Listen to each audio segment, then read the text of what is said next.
Design for Life.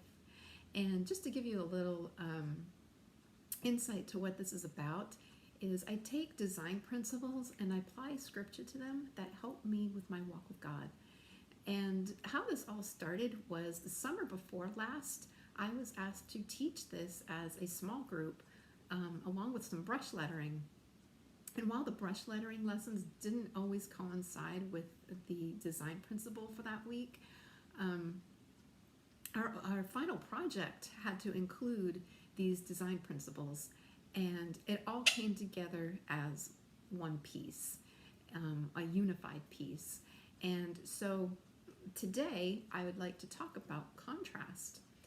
And there's a verse that comes to mind when I think of contrast, and that is Romans 12:2.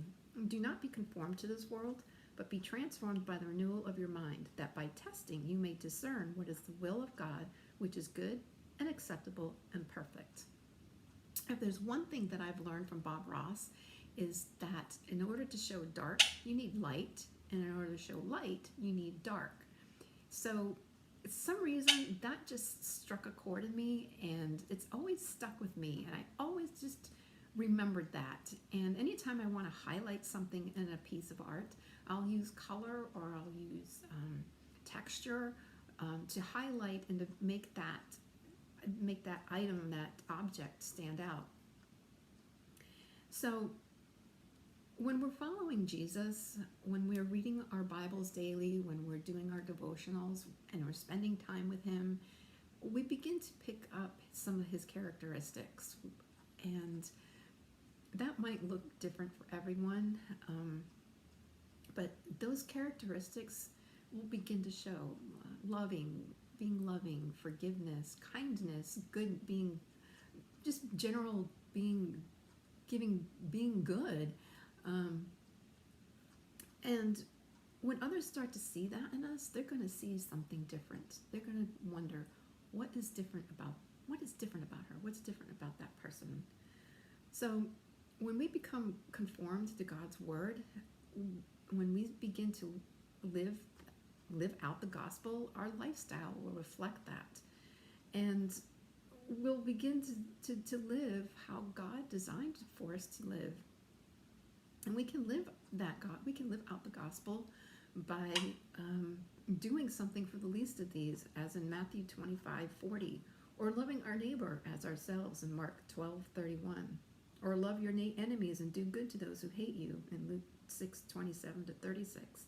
Those are all really hard things to do, but when others see us do those hard things, when those hard things almost become second nature, especially in the midst of this chaotic world, and when we have this peace that others just aren't going to understand, we're going to be that contrast. People are going to see that contrast in us, how we're living differently. And then when they start commenting on it, how are you doing this? How can you be so at peace in this world? And then we'll know that we are living in contrast, and we're not being conformed to this world. So when it comes to attracting or highlighting something in a piece of art, adding contrast can be a pretty important principle. And I found this definition of contrast paired with unity. Contrast can be a matter of arranging opposite elements, light versus dark, rough versus smooth, large versus small, within an artist's piece. The artist is working specifically to echo and repeat different levels of unity. In such artwork, contrast can be paired colors which are chromatic opposites. In a work strictly adhering to unity, those colors would be complementary. When the artist uses contrasting paired shapes, such as two circles of different sizes or a triangle and a star of the same size, contrast can be seen as opposite, but partnered with the element of unity. How cool is that? Think for a minute, where else can we see that? In the body of Christ. Within the body of Christ, we are unified through contrast. 1 Corinthians 12:12, there is one body, but it has many parts, but many parts make up one body. It is the same with Christ. Contrasting paired shapes can be seen as opposite but partnered with the element of unity. We can still be who God created us to be, no matter how different we are. And the world will be seen as contrast, and the body of Christ will be unified and complement each other. We can still have unity in the body of Christ. When the world sees us as Christians, how we are living differently, and still being unified as one, we can be that highlight. We can be the contrast the rest of the world needs to see. I hope you've enjoyed these few minutes, and trust me, there's going to be more. And it's such a simple thing to apply. Being different, but being different so that we complement and unify. And so please stick around. I'll be showing you how to brush letter in the next few seconds. And if you have any questions on this, please comment down below. This will also be posted on my blog, The Kedge Anchor. So I'm looking forward to hearing your comments and reading them and hopefully answering some questions for you. Stick around.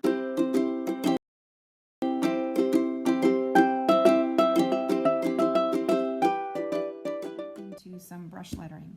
If you have never done this before, if you have never done any calligraphy or any kind of hand lettering, I highly recommend that you follow the link to my basic stroke video, where there are some downloadable worksheets for you to practice those basic strokes, and those are the foundation strokes that you're going to need for this lesson and the others that will follow. I also cover how to hold the pen and some other basic things that will help you in this. And so please, if you haven't yet, please stop the video here and go check that out. For this, you will need to download this worksheet, and I'm going to include a blank practice sheet for you to download as well, just so that you can try it freehand without any guides. And once again, everything you need will be in a link in a description down below. You'll need some tracing paper and a brush pen. Now, I highly recommend this Fudenosuke Tombow brush pen. This is the hard tip, and this is the first one I used to start it out with. This is like every artist you speak to will say, will highly recommend it. It's everybody. I think everybody has started out with this. But I have found this Pentel brush sign pen, which I'm kind of torn which one I like better. But they both have this hard small tip, which is easy for beginners and for any. It's just easier to control, especially when you're starting out and you've never done this before. So I highly recommend one of those two. If you have, I really wouldn't recommend starting out with this bigger tip. There's a lot of flexibility in it, and it does take a lot more control, and you might get it if you're just starting out. You might be a little frustrated.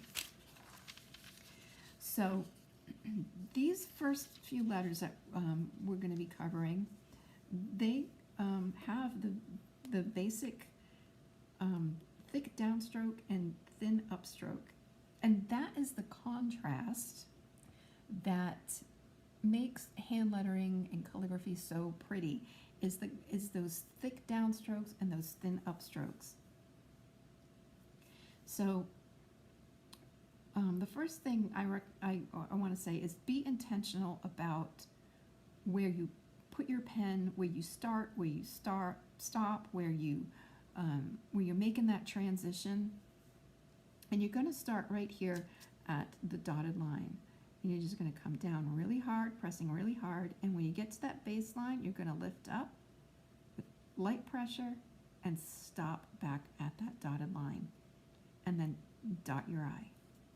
So it's heavy pressure, light pressure, and dot your eye. Easy peasy.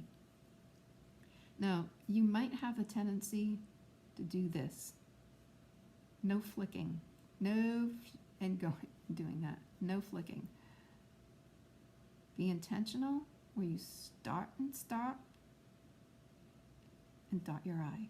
And the rule of thumb with dotting your I's is it should be as wide as your downstroke. Because sometimes you might do this. That's not a dot.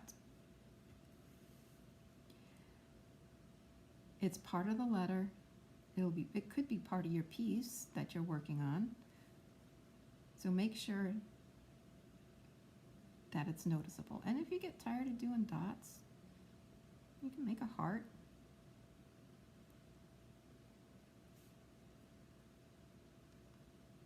Or, you can just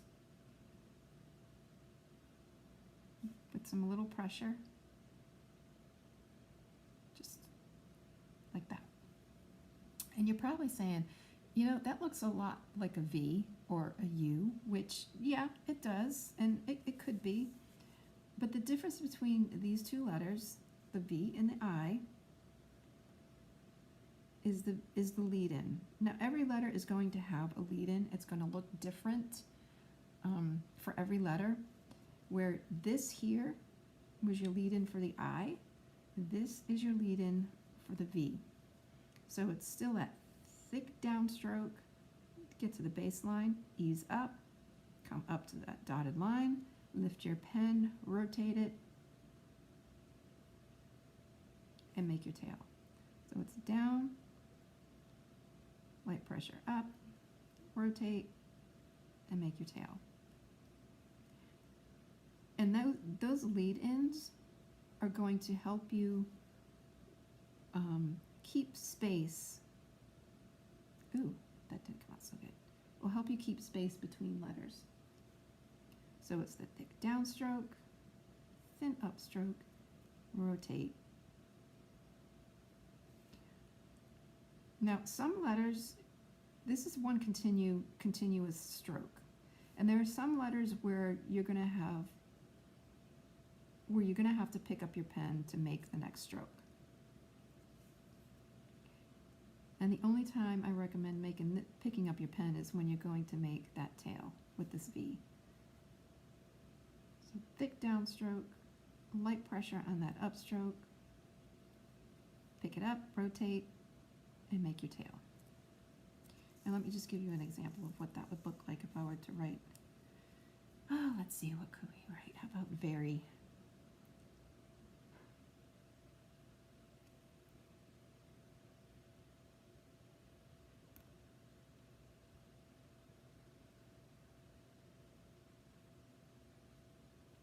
Your lead-ins will help you be consistent with spacing. Now, that lead-in can look different.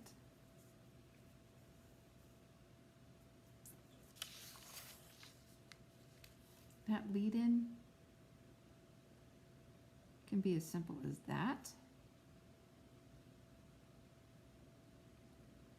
Or you can get a little loopy.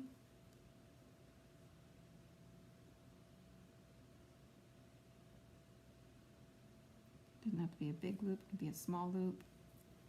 So there are different ways to make your lead-ins stand out, and different ways you can connect letters. So the next letter here is T. And it's still the same movements, except for that downstroke is a little bit longer. You're going to start at that very top line there. When you get to that baseline, you're going to ease up and come up to the dotted line and cross your T. So it's thick downstroke, thin upstroke, and cross your T. And that right there is your lead-in. Now, guess what? You're probably going to get tired of just crossing your T's with a plain old crossbar, and you can flourish that. Something as simple as that or you can go in the opposite direction.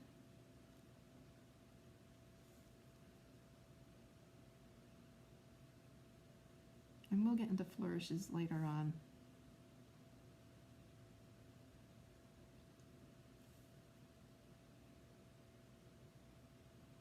So practice these 3 letters, and when you have a moment, you can share what you've done on Facebook and Instagram, and use the hashtag DesignForLifeCCB. I'd love to see your work. If you have any questions, I'd love to answer them. I've got tons of resources for you to refer to if you're stuck somewhere.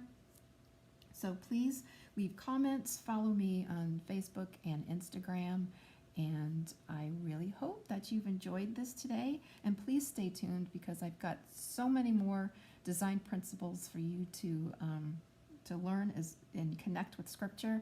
And thank you so much for joining me today, and hope to see you in